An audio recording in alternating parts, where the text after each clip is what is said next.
Ángel Delgado, ¿cómo quieres que te pongamos, Ángel? Constitucionalista. Bueno, yo soy abogado, pero también hago análisis político. Mi Muy profesión bien. es ser Abogado y analista.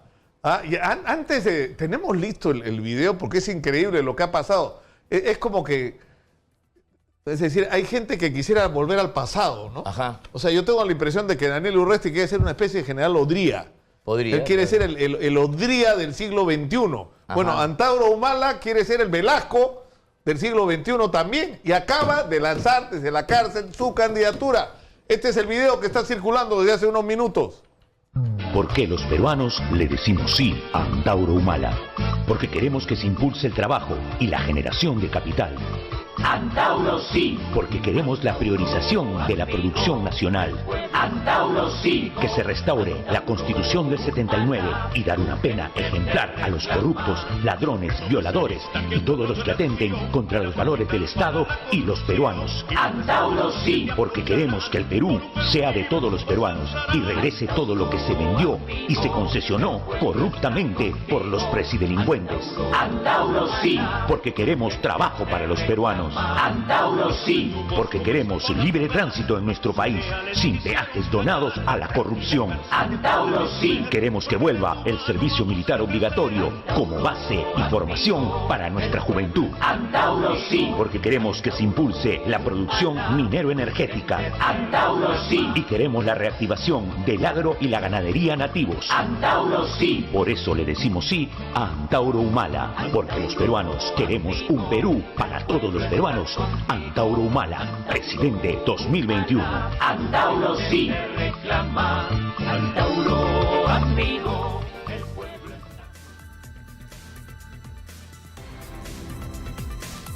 Hay gente que está con ataque de pánico ahorita, ¿no? Me parece muy bien. No, pero además es light, ¿ah? Yo pensé que iba a ser, yo me estaba agarrando así.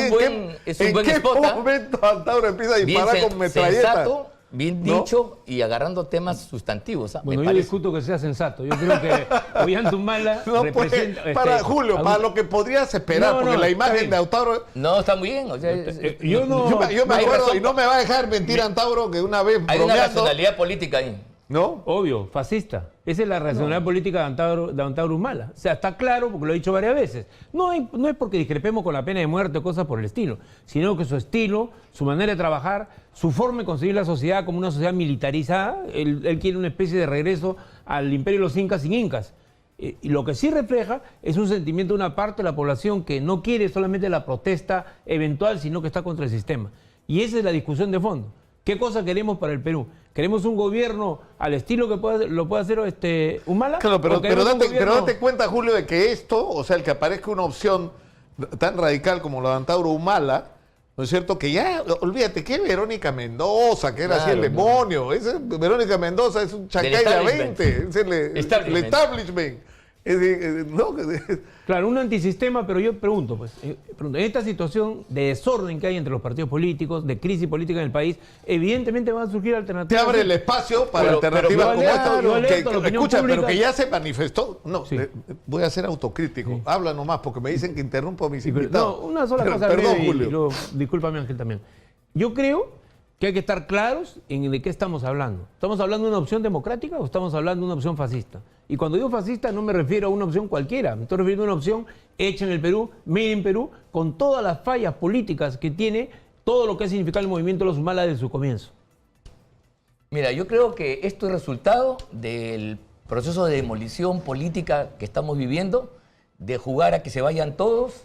Esto es resultado de una campaña donde se desanima sistemática y constantemente a la población y en consecuencia, ¿qué se quiere? Este es el resultado de eso. En épocas de crisis, de falta de esperanza y de perspectivas políticas, aparecen movimientos que plantean las cuestiones de modo radical, pero sin embargo yo quiero aquí hacer, en honor a la verdad, decir que este es un video bastante atildado, está bien hecho, está tocando los temas de fondo y no aparece todavía el lado fascistoide que aquí Julio señala. Yo creo que hay que ver, creo que en el panorama político convulso que vamos a tener en los próximos años, este es un ingrediente más que va a hacer que la cosa sea evidentemente no aburrida. Claro, pero te obliga a una discusión Es decir, porque al final, ¿qué es lo que hemos tenido en estos últimos años? Por paradójico que parezca, ¿no es cierto? Ha habido una tremenda bronca entre el fujimorismo y el antifujimorismo, pero a la hora de los loros, no importa quién esté en el gobierno, lo que han estado haciendo es siguiendo con la política económica que inauguró Fujimori, que ni siquiera era suya. Así es. Fue una mala copia del movimiento el documento del 93 que él plantea cambiarlo. Mira, y Ollanta Humala y Alejandro Toledo y Alan García, lo que han hecho es seguir con la política. Más de lo mismo. O sea, la política aquí, si está en crisis, tiene algo que ver con la forma como está estructurada la economía en este país, donde ha habido crecimiento, por cierto, eso hay que saludarlo, pero también ha habido una terrible desigualdad y hay gente que se ha enriquecido en demasía y hay gente que se ha empobrecido y hay sectores del país y del territorio nacional que están postergados. Ahí hay una reclamación objetiva que una candidatura tipo Antauro puede perfectamente encarnar. Pero por eso... Pero el problema es otro, ¿ah? El problema es otro. Nuevamente, ¿qué país queremos? ¿Qué democracia queremos? ¿Qué ciudadanía queremos? ¿Una ciudadanía militarizada, organizada en escuadrones como quiere el señor Humala? Una repetición de su gobierno, porque nada garantiza del gobierno de su hermano. Nada garantiza que la moralidad va a venir con una candidatura así. Porque acuérdate que Ollanta comenzó con la gran transformación y terminó, sirviendo al gran capital. Exacto. Terminó con carteras Louis Vuitton. Así es. Una cosa importante es estar bien centrados y situados en lo que le conviene a la democracia. En mi opinión, esa candidatura refleja el descontento del sector de la población y evidentemente en varios puntos del país está expresándose de esta manera. Eso es lo que estoy diciendo. Es una distorsión de la historia. Pero ¿sabes cuál es una distorsión de la historia? Claro, pero yo he tratado de generar acá desde hace rato y solitaria y así parecía demente, yo tratando de plantear una discusión sobre los asuntos de fondo. Es decir, no puede ser que el Perú, tú digas Perú en el Banco Mundial y se paran y aplauden, ¿no es cierto? Por los índices de crecimiento macroeconómico, que hemos llegado hasta el 8% en algún momento. Y cuando tú discutes con la gente que ha gobernado este país o con los representantes del mundo empresarial, ¿no es cierto? Yo he discutido mucho, por ejemplo, con Prealé, ¿no es cierto? Me parece un tipo muy articulado y muy inteligente, y todos te dicen algo así como que todo está muy bien, que hay pequeños detalles que hay que ajustar, pero todo está muy bien. Y no puede ser porque todo está muy bien. Pero no solamente eso. Mira las cifras, Ángela, que me las ha dado en esta misma mesa ministros del gobierno actual del Perú. El ministro de Educación me ha dicho, el déficit en infraestructura en el Perú, en la escuela pública hoy, es 100.000 millones de soles. La ministra de Salud me ha dicho en este estudio, el déficit de personal médico, paramédico, personal calificado, es de 29.000 personas en los hospitales públicos. ¿Sabes qué? Es terrible. No puede ser, pues. Por eso, no puede ser. El crecimiento es un índice necesario, pero no suficiente. Si no hay desarrollo, si no hay política redistributiva, si no hay justicia social, si no hay una acción deliberada para atender a la gente que necesita más, a los más pobres, al campo, darle un sitio preponderante al trabajo, yo creo que evidentemente es un crecimiento deformado. Y yo creo que la expresión de la política que hace crisis y estalla tiene que ver con eso, en última instancia, con esa profunda insatisfacción, porque la gente siente que sus problemas que se generan en la esfera económica y social no son atendidas, no son resueltas, no son manejadas correctamente por los representantes en la esfera política. Creo que ahí hay una relación y por eso yo soy de enemigo de decir la política está pésima, pero la economía está perfecta. Esa es una falacia que hemos vivido casi ya 15, 18 años y eso es lo que está haciendo crisis. Pero Julio introduce una discusión que a mí sí me parece importante y que tiene que producir un cambio significativo, que es que la política dejó de ser una discusión de ideas.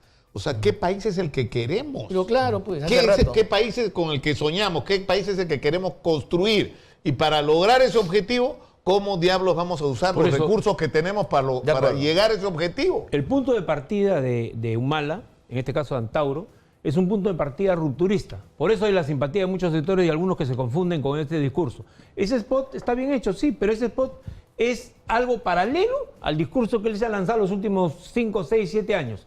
O sea, hasta el autor de una insurrección como la de Andahuaylas, a media caña, pero ahí mataron policías, es una persona cuyas declaraciones han ido siempre en una línea de un nacionalismo tipo fascista. ¿Qué quiere decir? Un nacionalismo que es excluyente, que no incluye a toda la población. Bajo el cielo del Perú viven ricos, pobres y clase media. Él quiere eliminar a la clase media y a los ricos y acabar con la posibilidad de que haya una transformación democrática en la sociedad. Yo pienso que habiendo una demanda, los que somos líderes o estamos de alguna manera como analistas políticos expresándonos en los medios, tenemos la obligación de ayudar a descubrir un camino correcto, un camino democrático para las próximas elecciones y además de hablar con todo coraje.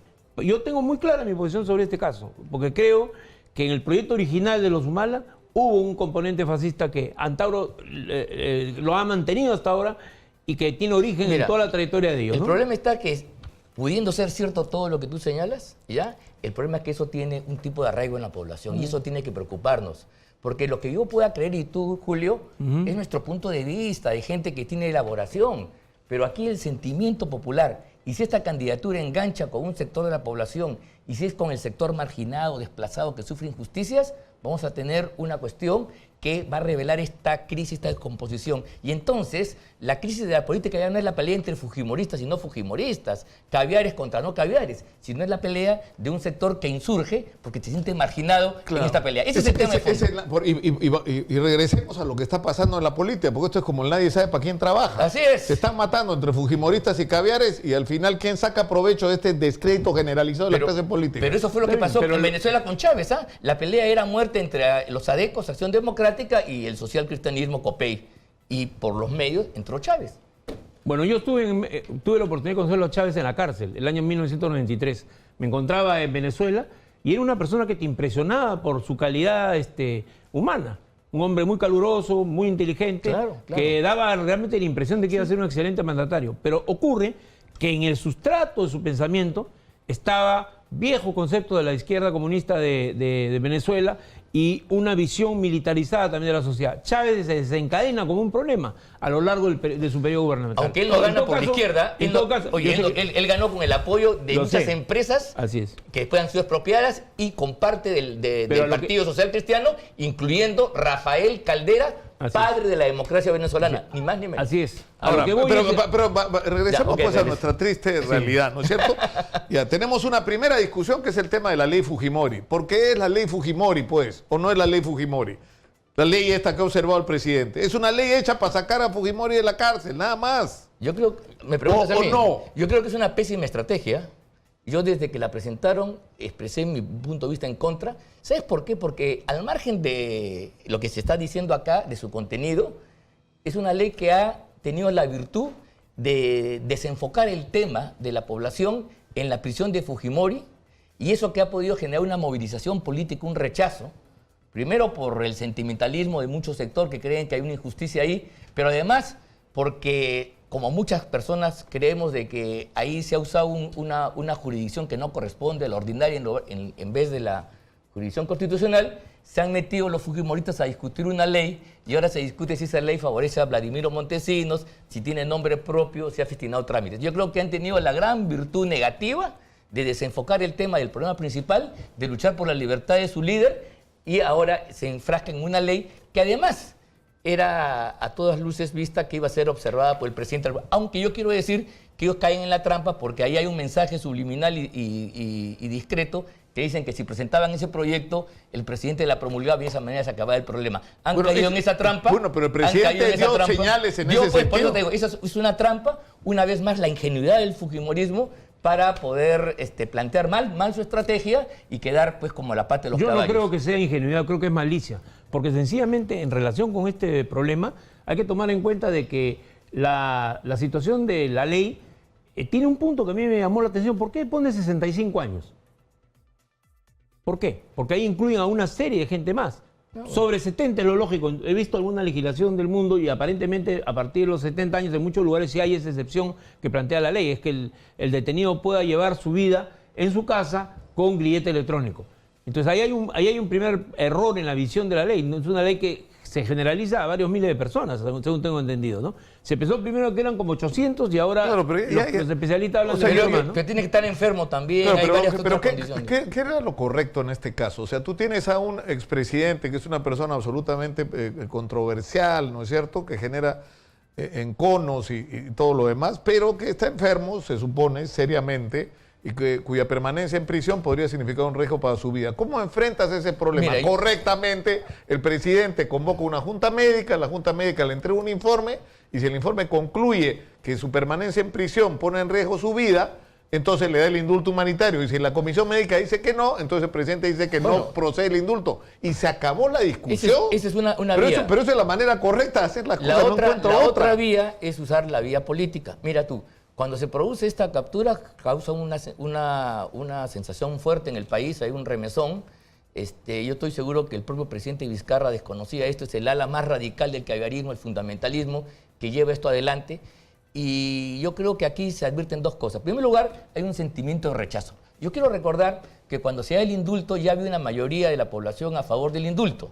Y estoy convencido que si hacen encuestas, este porcentaje sube en contra del retorno de Fujimori a la cárcel. Ahí tenían una base social importante para poder hacer una acción política. Y en segundo lugar, el fujimorismo tampoco hace acciones legales. Porque, hace una ley enredada, ¿no? No, la ley es el pésimo camino. Yo creo que ahí tenían ellos que señalar lo que otros constitucionalistas han señalado. Señalar que la Corte Interamericana lo que dijo era que se agotara la vía interna, y la vía interna es la vía constitucional, que está establecida por los juzgados constitucionales, la Sala y el Tribunal Constitucional. En lugar de eso, se han ido a la vía ordinaria, a la vía penal, han revivido un expediente, a pesar que ya no se discute la culpabilidad de Fujimori, que ha pagado condena, que ha sido condenado y paga prisión.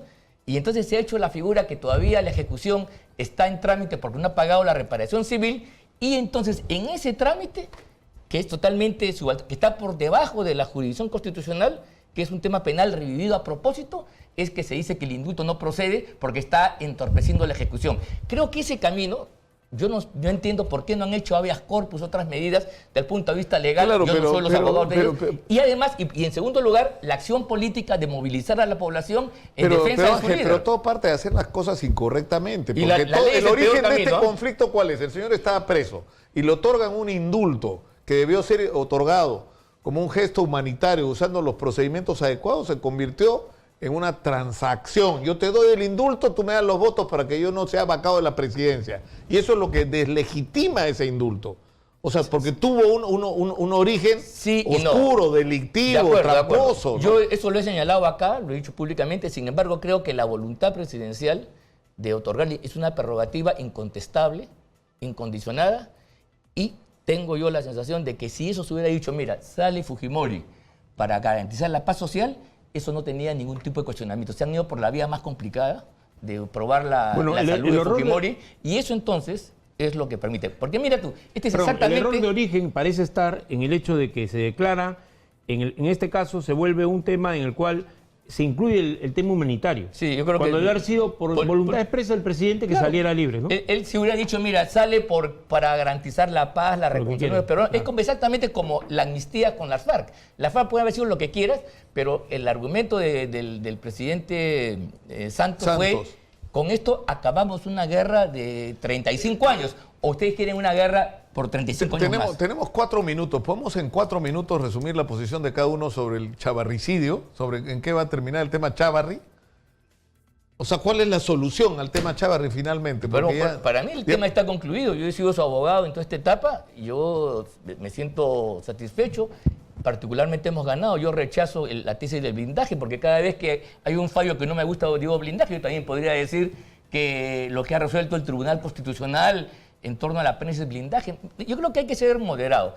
El proceso Chávarri duró más de 2 meses y medio en el Congreso. Hemos discutido ampliamente.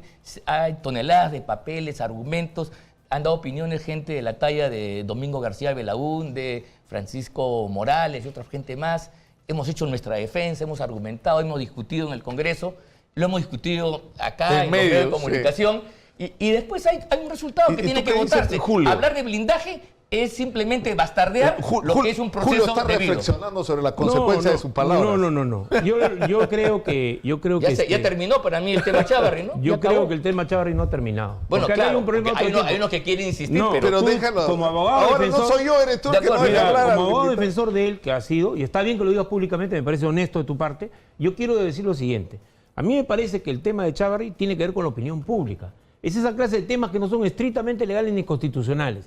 Entonces, él, como autoridad, y ahorita ya están en una pelea entre él y Pablo Sánchez nuevamente por la Fiscalía. Me parece que acá hay un problema grave. Los dos fiscales supremos Los dos que encabezan la Fiscalía están en un conflicto que si no se resuelve de alguna manera va a terminar debilitando absolutamente el sistema que está encargado de hacer investigación y juzgar a los culpables de delitos. Eso es lo primero. Lo segundo es que si bien no hay un detalle preciso que hoy día signifique una responsabilidad de Chávarri en un caso concreto, sí hay indicios de que él podría ser parte de toda la argolla que ha estado manejando la Fiscalía de la República en función de los intereses de la bancada mayoritaria del Congreso. Esos son indicios políticos, no tienen que ver necesariamente con su trayectoria moral, con su trayectoria ética, que es otro tema. Sí estuvo con Blancanelia Colán, sí ha tenido alguna defensa cuestionable, pero me parece a mí que al final lo importante es de que la opinión pública sea polarizada contra él. Un ratito. Y ahora sobre eso. Los líderes del país no pueden estar al margen de lo que piensa la opinión pública. O sea, lo real es esto. ¿Es viable, Chávarri, desde el punto de vista político? Mira, ¿O no es viable? Desde el punto de vista legal y constitucional puede que lo sea. Pero aquí se trata no de la ley, sino de la opinión de la gente. Mi querido Julio, si estamos en un Estado de Derecho y somos coherentes con él, hay que respetar las reglas. El fiscal, los jueces, no son autoridades que basan su poder, su autoridad, de la legitimidad popular como los congresistas o el presidente de la República. Él debe, y dice la Constitución, sumisión al orden jurídico, a la ley y a la Constitución, y punto. Es totalmente perjudicial que un juez como otros busquen la popularidad y vayan a los medios, hagan mítines y digan declaraciones políticas. Estamos en otra Eso etapa. es inaceptable. Perdóname. Tú estás pensando lo en el siglo contrario, XIX. perdón, tú te has ido a Roma, al circo romano, donde es el público el que determina con el aplauso o con la grita si uno debe quedarse o no. Debe ser comido no por las fieras. Tú quieres ser león del cristiano equivocado. Pues yo creo que el problema de Chávarri es un problema que tiene que ver con un manejo. Esa es la intolerancia, ese es el no respeto al Estado de Derecho. De autoridades que creen ese es el no respeto al Estado de Derecho. Es la soberbia de autoridades que creen que pueden gobernar. Y detrás de lo que tú dices, al margen, Julio, un ratito, al margen de lo que pensemos acá, hay un hecho incontrovertible. Se ha creado una situación de polarización con la opinión pública. Okay. Y yo no soy partidario de que uno gobierne con las encuestas, pero sí creo que este problema es tan grave como para suscitar una reacción contraria en la mayor parte de la población. Aquí hay otro ahí hay un tema ahí que me parece que es... Te estás olvidando de otro hecho inconvertible, pues, que detrás de la campaña está la mafia, la verdadera mafia, la gran mafia. Los que se han robado miles y miles de millones de dólares, que no quieren verse perjudicados por eso. Como tú has sido ese es el tema. Sabes mejor que yo que ese es el tema. Yo no sé. Entonces aquí no es solamente opinión pública, sino que hay intereses mafiosos que quieren sacar a Chávarri. Aunque usted no lo crea, yo he visto discutir estos señores hace 40 años. Hace 40 años que discuten, ahí lo vamos a dejar discutiendo. ¿O no? Sí, ¿O claro, no? Hace 40 años de que la discuten. universidad. Así es. Listo, muy bien. Yo creo, si me permiten decir una cosa muy breve, que donde va a haber un antes y un después es cuando ocurra lo que Chávarri ha prometido que va a ocurrir. Así es. Porque lo que tendría que ocurrir es que todos los partidos que recibieron plata, los líderes y sus entornos vayan presos. Y eso va a incluir a Susana Villarán, a Pedro Pablo Kuczynski, a Alan García. O sea, eso lo queremos ver los peruanos. Y además va a ir a la cárcel el señor Graña, va a ir a la cárcel la gente del Club de la Construcción, van a ir a la cárcel todos los que tengan que ir, ¿no es cierto? Ministros y todo lo demás. Si eso ocurre, va a ser un antes y un después la discusión de Totalmente Chávarri, de acuerdo. ¿no? Pero bueno, esperemos. Esperemos. Muchas gracias por estar con nosotros. Como Gracias. siempre, un gusto verlo, cómo siguen discutiendo después de 40 años. Hombre. Tras la pausa, regresamos con ¿quién?